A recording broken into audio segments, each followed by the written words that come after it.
How's it going, guys? This is Ryo Murata, photographer based in Tokyo. It's been what, 2 weeks or so. So in this video, I just wanted to make a video on camera equipment that I currently own as of 2021, and also my reasons why I purchased those cameras, my purchasing decision, the reasons behind that, along with some kind of background information to give you guys and share it to the people who watch my YouTube videos as a whole. So I honestly don't have that many camera equipments in general compared to the majority of people out there, but there are people out there who are interested and who want to know. I mean, don't be a stalker, but still, I mean, there are those curious people, so hopefully I can make contents for them. So I will go in sort of in the list, the most used camera that I use, especially for my YouTube channel and as a photographer, and at the same time talk a little bit about digital equipment that I use for my YouTube channel, and going from the most used to the least used, and sort of sum it up from there. So let's get going. So my first camera that I use most, obviously you guys know, is the GW690 from Fuji. It's massive medium format cameras that shoot 8 shots per roll. I purchased this at a camera store in Shinjuku, and not many people talk about this, but I purchased my camera at a camera store called Kitamura Shashinki shop, and probably not a lot of foreigners know about this shop because it opened last year during the pandemic, the start of the pandemic. And I was thinking of making a video of that shop in general, but you guys know it's hard to risk myself to go in open public, so I'll just stick in some kind of a photo that someone took from Google. So this camera store actually opened last year in March, if I'm right, and it did a small opening because they didn't want to go wide public doing these parties and stuff like that. So, and it was interesting because this Shinjuku is by far one of the best locations to purchase film cameras, in my opinion, because the majority of cameras being sold is actually within that area of Shinjuku. And this is actually where going back to topic, where I purchased my GW690. And I think the reason behind purchasing this camera, I actually initially never thought about this camera, but I was thinking of purchasing a Pentax 6.7, if I'm right.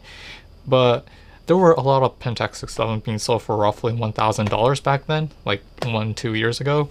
But there was one camera that was sitting right beside a Pentax 6.7, which was this camera. It was being on a fire sale for only $500 back then, 1 year ago. And when I saw it, it's one of those love at first sight, because there's 1,000 of these Pentax 6.7 being lined up against the showcase, while there was only one camera, the GW690, which was being sold within that shop, and they only had that copy. I just went ahead and just purchased this due to the fact that I've never had the opportunity, the time to shoot with a rangefinder, and it would be a great experience to shoot with one. And you guys know rangefinder cameras, they're really expensive, in my opinion. So that's actually one of the reasons why I went with the GW690 instead of Pentax 6.7.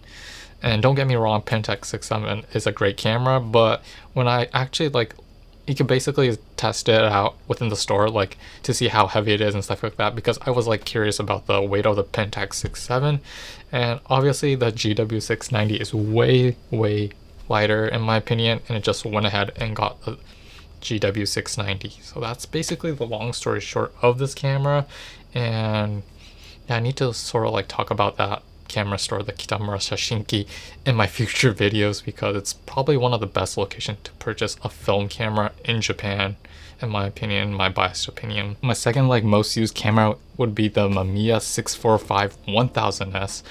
And this is sort of my second most used cameras of all times on my channel, although I only shot it 2-3 times and uploaded a video on this camera. I need to make more videos on this sometime soon, but it is my second most used camera, and this is more like a backup camera that I bought for my GW690, due to the fact that there, I keep saying this over and over again, there is no perfect camera. In the GW690, there are pros and cons. The cons of the GW690, which is you can't change lenses and you're stuck with one focal length. It's a rangefinder, which is also a negative in some cases. the Mamiya basically fills in that void or that hole basically. So it kind of covers up the negatives of the GW690, which is you can basically swap out one lens for another, and you can choose between a waist viewfinder or a prism viewfinder, and you won't have to like sort of like anticipate, guess where the composition, where the focus will, not the focus, but more like you will, it's like an SLR, you will get like 100% precisely if that area will be in the photo or not. Where if you shoot with a rangefinder, you're just guessing, you have to do some kind of guesswork where that whole frame will like fit in, because the finder's like located on the left top side. You guys know what I'm talking about. So you have like more options with the 645 from Mamiya.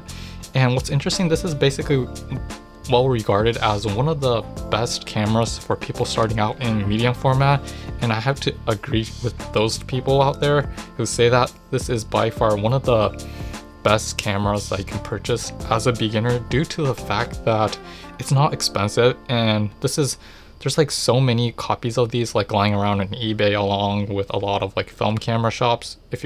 In most cases they have this camera, and they're not like really expensive as of the GW690, as of the prices. When you compare the prices, like the Mamiya, if you're lucky, you can probably get one for like $300 to $500. I was able to snag one for $400, which was a steal, which came with, not with the prism viewfinder, but it came with the waist viewfinder and the lens and the body itself, which was functioning properly. So that's number 2 that I use, the Mamiya 645 1000S. And the 1000S basically indicates that this camera can shoot up to 1000 of a second. And oh yeah, that's like one of the things I forgot to mention for this camera, the shutter speed. The GW690, you can only go up to 1/500th of a second, and if you're in that scenario where you want to shoot wide open, f3.5 is the largest you can get on the GW690, but it's like still like bright outside and you're using like a really high speed like film, ISO 400 film, but your shutter speed can only go to 1/500th of a second, can't go beyond that. So that's like one of the things that what this camera excels. You have like one extra stop of stopping power, so you can basically shoot wide open if you want with this camera. So that's one of the things that I forgot to mention. And because this, like I said, it is one of the best cameras as a beginner, because it shoots on a 645 format. 645 format is basically I was about to say the resolution, but more like the size of the negative, 6 by 4.5. This is basically you have the ability to like shoot 15 shots per roll compared to 8 shots on the GW690. So if you're like starting out, you'll do like so many mistakes. You're gonna mess up so many like shoots. But what's important is that you like try, it's like trial and error. The more you try, the more you will succeed. Well, the more you try, you're gonna fail sometimes. But by having that extra like shots on a single like what you call film negative per roll, I mean, it's like really cost efficient compared to like shooting with a larger negative such as a 6x7 and a 6x9, such as a GW690 that I talked earlier. Although this is like my second most used camera, there's like so much things to talk about the Mamiya 645, which works really well. Another thing that I forgot to mention to you guys is that the 1000S, you guys know that there's a 1000S and a Mamiya Super that William Verbeek basically uses.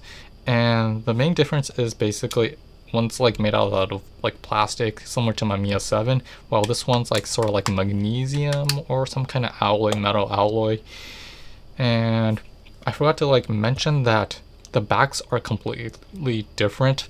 The 1000S, the main reason why I purchased the 1000S is basically the film, what you call the place where you like stick in the film, is integrated into the body. There are pros and cons with this, but in my case the pros go beyond the negatives, which is like the negatives of having the Mamiya Super, which you have like detachable back, is that light could actually leak from the side, and that happened in my previous like camera. Previous camera, I owned a Hasselblad, and you guys know a Hasselblad, you can basically detach the back and like use a different like phone back if you want to shoot monochrome or a color negative, vice versa. And that's like one of the risks involved when shooting with 645 type of formats and the Hasselblad, is that light could leak from the side and you can basically like ruin a whole shoot. But this one in particular, because it's like integrated into the, because the camera back is already integrated into the camera body itself, the only location where light would leak would be from the back. And if you guys know how to like seal it using black foam core type of like stuff, I mean, you can just prevent that from easily prevent that. So that's one of the things I was looking for when purchasing a camera, a backup camera, a camera that has sort of like an integrated back. So that is actually one of the reasons why I purchased the Mamiya 645 1000S instead of the Mamiya Super. So I think I said everything. Number 3 is basically, those two cameras that I mentioned are basically the only medium format camera that I currently own as of 2021. And I kind of wish I have a 6x7 camera. I mean, I'm trying to look for one. Pentax 6.7, I'm like skeptical right now because they're getting really expensive. So maybe I'll find something else along the way, maybe in the near future. But hopping on to like 35mm for number 3, the most used camera that I use as of 2021 is obviously the Nikon F3. And this is basically my only SLR camera that I currently own as of 2021. And I think I talked about it, I previously owned the FM10 from Nikon, which I never knew until I purchased it, but it was not made by Nikon, but it was made by Cosina, an OEM type of like product. And I guess that's maybe the reason why it broke down. I do not know, the shutter got stuck and everything just cramped out on me. So I actually went off and just, instead of getting it replaced, I just sold off the FM10, used that like hard-earned cash, and added like $100 and purchased a Nikon F3. So when I purchased my Nikon F3, it was like $200 USD almost, and just a body only. But it is by far my like favorite SLR period, and most of my like 35mm shots are taken from this camera. And I would say as of now, if I were to go back in time before purchasing the Nikon F3, I would have taken a step backward and purchased a Nikon FM original. Please do not get the Nikon FM2. That is a complete rip-off right now. It costs more than the Nikon F3 as of 2021. Nikon FM2 costs like $500 if I'm right, $400 or $500. Nikon F3 right now is like $300, and an original Nikon FM costs only $100 or so when I recently looked at a local like film camera shop. So I wish I purchased a Nikon FM instead of the Nikon F3, due to the fact that this camera, although it's like really small, it is really heavy. Honest, it's like a brick. A lot of people have been talking about, and it just weighs so much that, to the point where I just think to myself, I wish I had a lighter camera like the Nikon FM series. The reason why those exist is they're like really lightweight, easy to maneuver, easy to like travel with, and they just are awesome cameras. But in terms of durability and in terms of maintenance, like the Nikon F3 is by far, I guess, the only camera that can be fixed, if I'm right. I mean, I recently looked at Nikon's website, and these sometimes in Japan and Tokyo right now, they're doing some kind of service, like a limited time service, like opportunities for people who have like film cameras, 35mm film cameras made by Nikon. But my camera as of now is like okay, so I don't have to give it an overhaul or anything. So it's like great to know that Nikon still supports fixing these and repairing these cameras. So that's the reason why I went with the Nikon F3. And I'm not sure about the Nikon FM, the original version, if that one can be fixed, but because that camera and this camera are both mechanical cameras, they do not break unless you abuse them in the wrong way. So yeah, that's like one of the reasons why I purchased the Nikon F3. And along with the Nikon F3, my first like lens from Nikon, the AIS lenses that I purchased, and would be the, what was this, the 50mm 1.8 lens, pancake type of lens, which I actually love to use. It is a lightweight like lens, which I purchased for like $100 or so, not too expensive, and which gets the job done. And I just love that light sort of like system of having a little bit of a heavy bulky camera, but the lens itself is like really lightweight, so it's like easy to like take out to like shoot. And it's by far my lightest camera that I currently own compared to my medium format offerings, so that's number 3. Here on are the cameras that I don't use that often. Obviously the point and shoot that I made a video on, the Fuji DL1000 series Super Date, which I made a video on where I was shooting around Jindaiji area. That camera is like one of the cameras, you guys know I don't use point and shoot that much, but it's probably the best investment that I made in my life. It cost only 1,000 yen, which is like $10, that I grabbed from a sort of like an eBay type of site.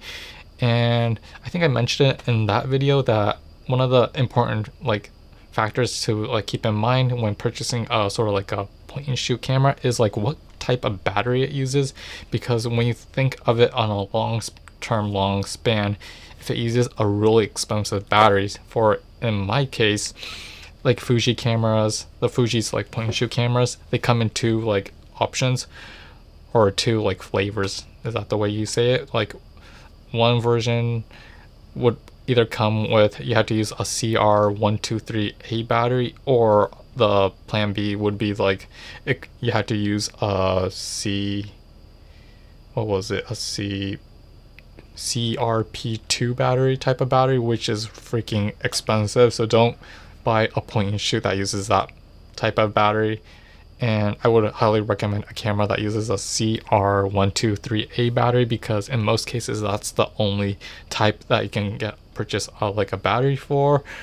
And in like good cases, there might be cameras, point and shoot cameras, recent ones that might use sort of like a AA or AAA battery, if I'm right. I'm not sure about Canon and Nikon what kind of battery they use, but hopefully they use like a CR123 type of battery, A battery. So that's one of the things to mention in my video, is like check what kind of batteries it uses. And yeah, I went off topic, but going back onto topic, the DL1000 is probably one of the best like cameras that I purchased along in this year actually, because for the price of like $10 it was like well worth it. And also I forgot to mention that it uses sort of like a drop-in method when you install your like films, so that's like one unique way of like installing like films into the camera, so it's great to know. And also like because these point and shoots are really cheap, you have to like keep in mind that they're not highly like technological, okay? They're like really retro, so as in like I think majority of these like point and shoots, they don't remember the settings that they were set in when you turn on the camera, and once you turn it off, they completely forget the like what you call the settings, so you basically have to like recalibrate, configure to the settings that you want.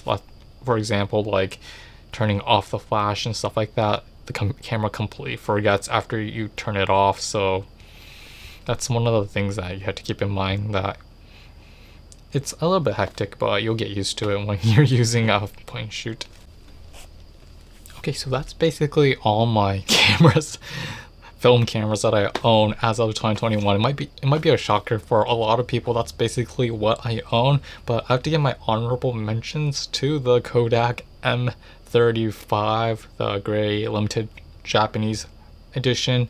I mean, nothing to talk much about that camera, and it's more like a toy camera, so I don't consider it as sort of like a camera to use, but it's more like a fun camera to use. So if you're like hanging out with friends, it might be a great camera to like bring along. But because I have the Fuji DL1000, I'm probably going to bring that camera instead of the M35 from Kodak. Sorry Kodak, you're out of luck this time. But I should have like mentioned that in the last part of the video. So that was basically my sort of like current camera lineup as of 2021. I hope you guys enjoyed this video, and I'm really curious about people who shoot film. Like, I mean, do you have some kind of like combination of medium format, 35mm, and probably you guys have some kind of digital camera along the way? So yeah, please leave it in the comments below. Like, I'm kind of curious about you guys, like what kind of combination do you shoot with? Your main camera, sub camera, digital, or maybe your iPhone? I just wanted to know what's the, I mean, there's no clear cut like answer to what kind of combination. It's because there's like infinite combinations, but I'm just wanting to know what other people like shoot with, and it's great to like spread the knowledge. Like, do you shoot with like a 6x7 with a 645, or like a 6.9 with a 6.7, or like there's like so many combinations, or maybe a large format 4x5. So yeah, hope you enjoyed this video. Please leave in the comments below, and yeah, we will see you next time. Peace.